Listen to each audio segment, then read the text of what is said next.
Good morning, everybody. I want to take you through two key elements that you need to go ahead and make sure you're accomplishing when you're doing your ab training so that it's safe and effective. First, you want to keep tension on the system. What do I mean by that? Well, especially when we're using bands, I like to consider the band my trunk.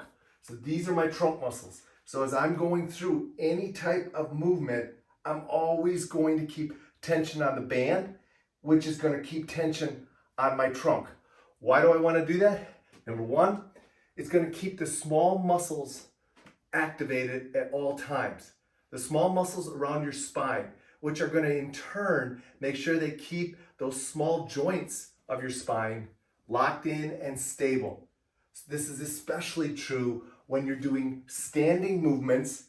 And if I have you actually moving, you want to always keep tension on the trunk. And to do that, just keep tension on the band. The second reason is it's going to work on stabilization and it's going to emphasize deceleration control.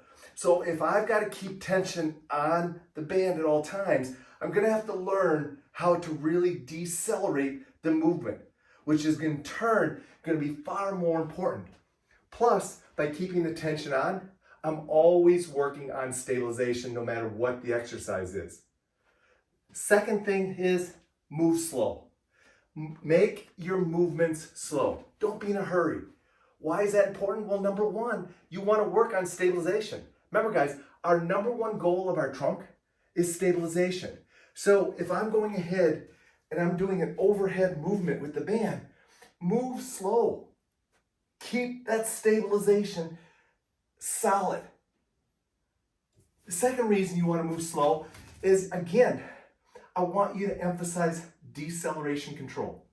And the best way to do that is to make sure you're moving slow and going through full ranges of motion, because that's going to allow you to really dial in and focus in on keeping your low back neutral in most cases, and also going ahead and keeping your low back safe. Remember, if you're going ahead and moving slow, there's less like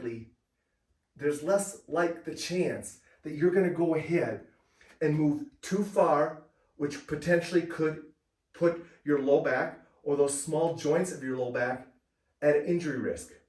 This is especially true in non-standing type band exercises.